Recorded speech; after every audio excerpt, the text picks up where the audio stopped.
Bonjour, dans cette séance, bien dans cette capsule, je vais essayer de vous initier à la réalisation du TP4, d'accord? Donc le TP sur les amplificateurs opérationnels. Donc la séance précédente, nous avons vu euh, le TP3, donc le TP c'était sur le transistor unipolaire. Donc nous avons vu durant notre réunion en ligne comment on peut effectuer le TP3 et bien sûr comment on peut répondre sur les questions du compte rendu. Donc durant cette séance, on va faire la même chose, mais cette fois-ci c'est pour le TP4, donc le TP sur les amplificateurs opérationnels. Pour cela, je propose les trois montages, donc le montage suiveur, d'accord, et adaptateur d'impédance, et les deux montages intégrateur et dérivateur. Maintenant, sur la plateforme eCampus, donc vous allez choisir le menu électronique analogique. Donc ici, nous avons différents contenus. Donc on va sélectionner le cinquième contenu, TP4, amplificateur opérationnel. Donc la première des choses, donc on va télécharger nos trois montages, donc suiveur, intégrateur et dérivateur. Après on recule et on sélectionne, ou bien on clique sur le menu, bien le contenu 6, donc compte rendu TP4, amplificateur opérationnel pour l'année 2024. Donc pour moi, donc j'ai le bouton continuer la dernière prévisualisation. Donc pour vous, vous avez démarré une tentative. Donc si vous sortez par exemple et vous entrez à nouveau à votre compte, donc vous allez trouver continuer la dernière prévisualisation. Donc ici, nous avons les différentes questions du compte rendu. Donc à peu près une douzaine de questions. Donc précisément 13 questions avec une conclusion générale, donc une conclusion sur les trois manips que vous allez effectuer. Bien. Donc maintenant, donc on commence donc le montage suiveur. Donc on va essayer d'ouvrir le premier montage. Donc toujours on travaille avec le logiciel Proteus, avec son outil ISIS ou bien Schematic Capture. Voilà, donc voilà notre montage. Donc nous avons le GBF, l'oscilloscope et bien sûr le montage à base de l'amplificateur 741, donc la référence 741. Donc 7 c'est pour le nombre des pins qui existent dans cet amplificateur, donc les pins opérationnels. Donc normalement il contient 8 pins, 8 broches avec une broche non connectée, donc une broche non connectée et 7 broches connectés. Donc, pour cette broche, nous avons quatre entrées, donc qui sont plus VCC moins VCC, VE plus, donc l'entrée non inverseuse et l'entrée inverseuse V moins, et une seule sortie, donc c'est la broche 6. Bien, donc on revient à notre compte rendu pour répondre aux questions. Donc la première question concerne le gain et le déphasage.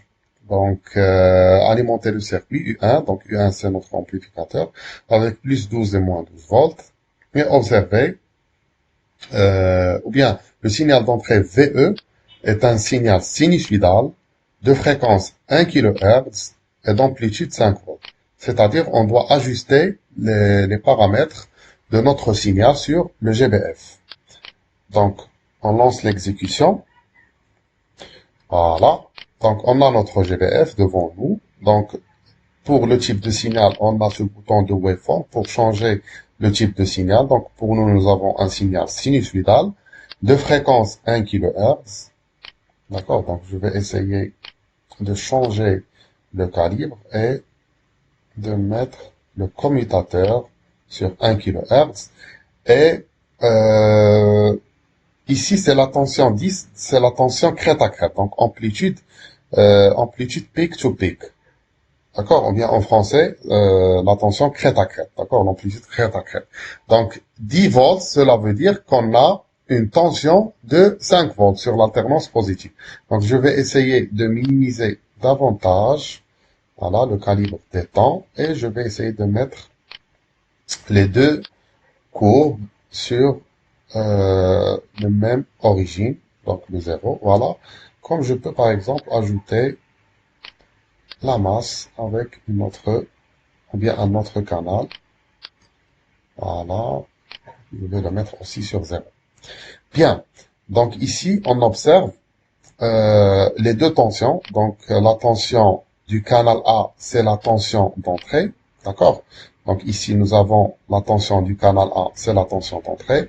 Et la tension du canal B, c'est la tension de sortie de l'amplificateur. Donc on observe que les deux tensions sont identiques. D'accord? Donc ici, je vais essayer, par exemple, d'annuler la tension B. Donc ici, nous avons la tension A, le signal sinusoïdal, bien sûr, et la tension, bien le signal B. Donc ce sont deux tensions identiques. Donc ici, pour fixer le canal B, il suffit de choisir la source B. Bien, donc voilà, donc je vais mettre les deux tensions. Donc ici, nous avons les deux tensions superposées. Donc revenons à notre compte rendu. Donc ici,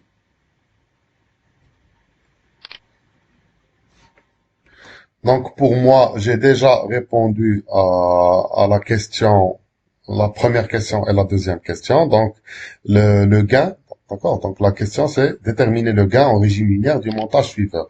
Donc la réponse c'est 1. Donc pourquoi? Parce que les deux tensions sont identiques.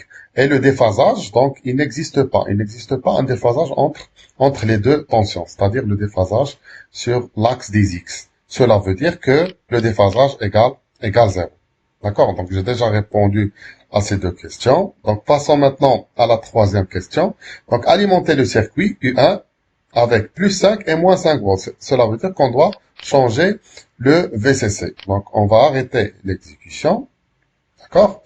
Et on va changer les tensions d'alimentation. Donc, plus VCC et moins VCC à 5 volts. Et on va relancer la simulation, bien l'exécution à nouveau. Donc, qu'est-ce qu'on remarque? Donc, ici, on peut observer le phénomène de saturation pour la tension de sortie. D'accord? Donc, je vais garder que la tension de sortie. Sélectionner la source B. Donc, ici, on observe le phénomène de saturation ou bien la distorsion de la tension. Bien. La question, maintenant, c'est faire croître ou bien décroître l'amplitude de VE et vérifier sur l'oscilloscope pour quelle valeur de VE max il apparaît un phénomène de saturation en tension VS max moins. Cela veut dire que l'alternance négative du signal de sortie. Donc, on va essayer de changer, voilà, donc la tension. Donc, pour les tensions, disons les tensions basses, donc, on peut observer une sinusoïde parfaite. D'accord? Entre le signal d'entrée et le signal de sortie. Donc ici, nous avons notre signal d'entrée et le signal de sortie superposé sur la tension d'entrée. Donc on va essayer de changer l'amplitude, de faire croître. Voilà. Donc ici, on observe que le phénomène de distorsion, voilà, donc le phénomène de distorsion apparaît, mais on doit chercher la première valeur, donc pour laquelle la distorsion commence à apparaître. Donc, je pense, donc ici, donc à peu près, donc on peut observer notre phénomène de distorsion à l'alternance négative du signal. D'accord? Donc, pour lire la valeur maximale de la tension d'entrée, donc il suffit de sélectionner la tension d'entrée, par exemple de mettre la tension de sortie sur le bouton OFF et de choisir le curseur.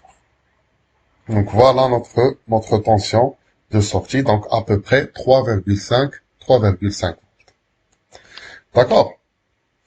Donc je vais revenir à mon compte rendu Et je vais bien sûr sélectionner ou bien choisir la tension VE max pour laquelle il apparaît le phénomène de saturation.